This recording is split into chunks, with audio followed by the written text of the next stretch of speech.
A BBCI investigation in August 2025 exposed a disturbing child sex trafficking network in Mai, Kenya, where girls as young as 13 years of age are allegedly recruited and forced into prostitution by women known as madams. The revelations have actually sparked urgent questions about why such abuse still persists in Kenya and why justice still remains elusive. My name is Caleb Koyo for AUK Radio here in Kenya, joined by journalist Roxana Gishia, who has extensively actually covered youth issues across very many platforms. She's also part of a non-governmental organization, NGO, called Crime Sipoa, which translates to Crime Is Not Good, where she actually met students in schools nationwide. Roxana joins me to discuss how the sex trade operates in the context of the BBC documentary and what must happen to protect vulnerable children. But before we get into that conversation, here's what we know as far as this BBC story is concerned. So far, so good.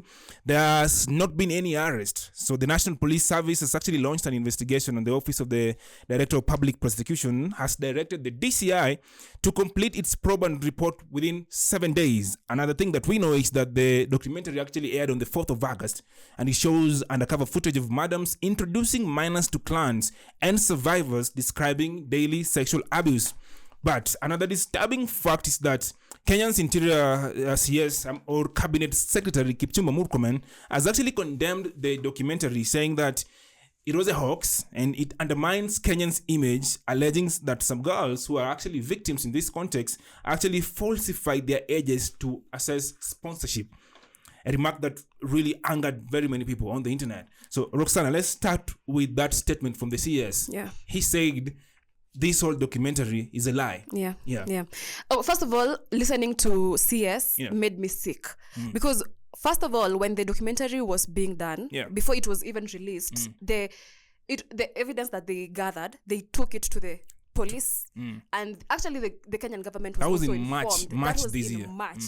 And nothing was done since then. They all kept quiet. But now that the expose is already out here, now they have the right to say that now it is like damaging our image. Because I'm trying to think, what do they have to gain with damaging Kenyan's image? It's not like it is a Kenyan institution that did this expose. It is BBC, an international media house. So what do they have to gain? Okay, let's assume maybe the motives behind the expose was not right. As the Kenyan government, what are you doing to protect our babies? What are you doing? What was your step? Because I was assuming when the BBC people came and gave you the facts, you could have done your own investigations. So now we compare the both. This is what they say, this is what we have on the ground. But since it's just pure, I don't want to use this word because I'm already so mad before we even get anywhere. But they have not done any investigations. They have not done anything to prove that this BBC was not actually for the good of Kenyans. But this is what has been happening for the longest time. It's not like it has started yesterday. It's not like this is the first time or instant these things are happening. They have been happening since I don't know which years. For sure. So I really do not understand why the CS is saying that. The only thing they're supposed to do is just do the investigations and make sure our kids are protected. Are safe. Anyway, they are. Like you've said, this is not the first time such an instance is actually happening. As far as the late 2000s, organizations like Awareness Against Human Trafficking flagged Mai as a hotspot for child prostitution. So this expose is actually just surfacing an old problem, not a brand new problem actually. So why is Mai such a hotspot for child exploitation, and what makes it different from any other town? No, I believe, first of all, it is a small town. So the focus is not really on this town. Compared to other towns like Nakuru, Nairobi, of course, quote unquote, I'll say it in Kiswahili, watu wamechanuka. In these other towns, in Maimahio, the civilization is not that. Yes, it is not that much. Again, this is the stopover for long drivers, like truck drivers. This is where they stop. So it actually exposes the people there in that town, because these people are just here for a short while. So I can do anything and disappear, and nothing will be, will be done. So I think the fact that long distance truck drivers use it as a stopover, and also the fact that the people in there, they are actually, their economic status is not that good, and also the poverty levels in that area is not, it's they're surely below the dollar or something like that. Actually. So I think it is exposing the town and the people who are living in that town to such things. So the town being a transit town, drivers really drive long distances, and sometimes they really, not sometime, all the time they get exhausted, and when they stop there to actually rest or something, they want to have the girls. Yes. And they bar them as well. Yes. Interesting. So the BBC report showed madams openly introducing minors to clans. What does this reveal about how trafficking is actually organized? First of all, it is so heartbreaking that we have madams who are women who are planning, because this is an organized crime. This is not like it is something just happened. It is something that has been, someone sat down and looked at the statistics and decided this is what I'm going to do to earn a living. This is the best town. Yes. This is, you know. Exactly. These are my target audience. Yeah. Because they are babies. They don't know what they do. There is a little girl who was interviewed to that in that expose, and she was asked, do you like what you're doing? And she said, no. And she was also asked, why can't you stop? And she said, because I have nowhere else to go. Like, this is the only thing I know. It's because I have a madam who has shown me this way. Of course, I feel bad about it, but this is the only way I survive. And these women are exploiting these young girls because they don't have any other means. Some of them ran away from young marriage. They were being forced to like marry young. Some of them FGM issues. Some of them that don't even have parents. Some of them just got themselves. They're just desperate. They have to survive. They are young girls who have to survive. But now you taking advantage of these vulnerable people and people who, like, they just want to survive. It's just so wrong. Also, another thing that we need to call out is those men who request for these young girls. Yeah. Because as a society, as a man who might have a daughter somewhere and a woman who might have also a daughter the same age, how are you bringing these people to this situation? Why are you exposing? Because let's just be honest here. Sex, even when you do it voluntarily, like yes, I consent, it also has side effects. Now imagine you've been forced to do this at a young age. The trauma that comes with these whole activities, because there is this young woman who is called Baby Girl. She's also covered in the expose. She has been in the industry of sex workers for the longest time, and now she decided to, like, create a safe home for these girls who, like, they can always run away and come to this home and they get love. But when these girls were being interviewed, some of them were crying. Why? Because this trauma carries them, like, it takes them like forever. It's not like today we are going to say, let's stop it, we are giving you a better future, and it ends like that. No. It will take years and years and years for these people to heal. And maybe they'll never even heal 100%. And the thing is, since the expose came out, we've only like had the CS speaking, and it's not a statement, or it's not anything that is going to benefit the victims. He's only trying to protect Kenya's image. But if we continue talking like this, then we definitely will not have any image to actually protect. Now, the CS says that the documentary is a hoax, and they actually said that the journalist who did this documentary will be held accountable. We don't know being held accountable would mean, because now the CS speaks on behalf of the government. We don't know if their accreditations are going to be disrupted, or just threats that are coming from all over the place. Now, what does this actually tell us about the environment for pursuing justice and child trafficking? Because the CS has already said that this is a hoax. So everyone in Kenya should not believe this documentary.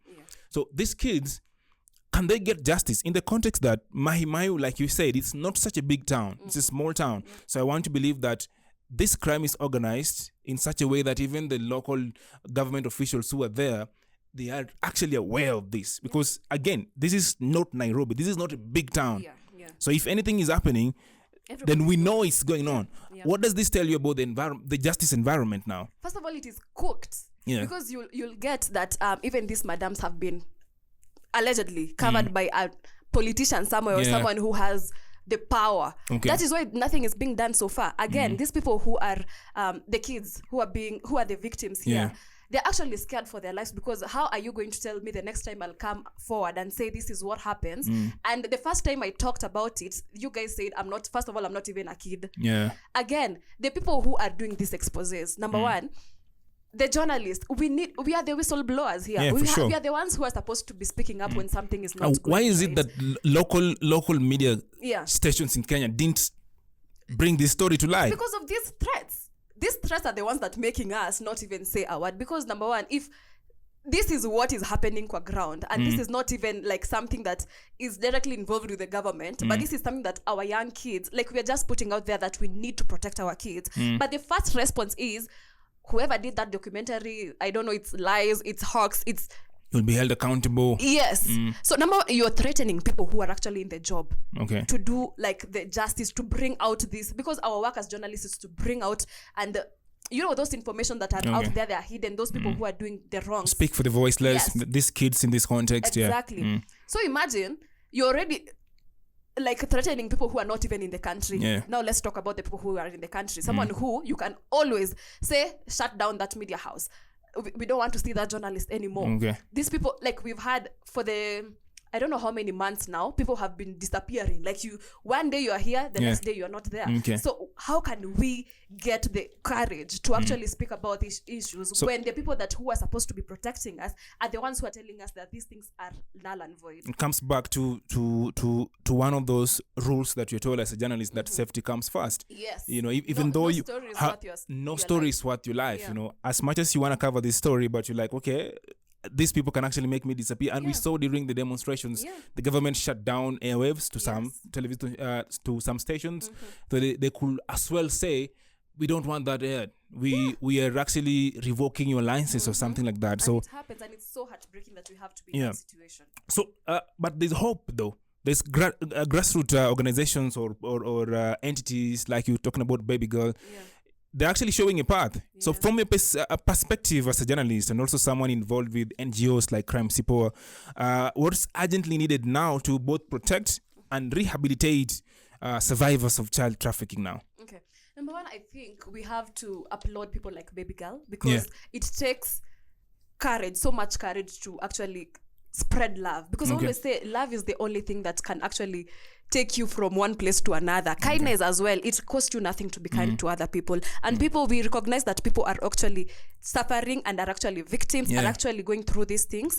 But people like Baby Girl who have decided, like, I'm going to stand up for these young girls, like, we need to support such organizations. Because as she was saying, her main donors were USAID. USAID. But then now we know what happened to USAID. So right now she's facing some challenges. But we as Kenyans, when we come through, because Kenyans, we come through for our people, we come through for our own. If we decide to come through for these people, then believe me, we are going to make a difference. For sure. Again, another thing, because these people are actually operating in things like bars. We need proper legal protection in those bars, because why are you telling me a 14-year-old is getting to the bars? The owners know, the people who are drinking know, everybody knows. People who are selling knows. So we have to actually take legal action to these people who are actually accommodating this behavior. So the laws are there. Yes. They just need to work. They need to work. The systems need to work. It is not working. They're not working. Yes. You have actually touched a little bit about the role of ordinary Kenyans in helping such people. We should spot this and report. Yes. Just do your part. We can say that the laws are not working, but if you keep, if you stay silent when you see a girl being taken through this unfavorable environment, then you're also part of it. So if you see anything like this, please ensure that you do report, and the communities again. We can come out. We can come together and help. She might not have a lot of money, Baby Girl, but then again, I believe there's always something we can do to help.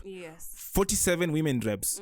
None is talking about this story. None is saying that, listen, now we have to really come together and make something. We need to create a rehabilitation home for these girls.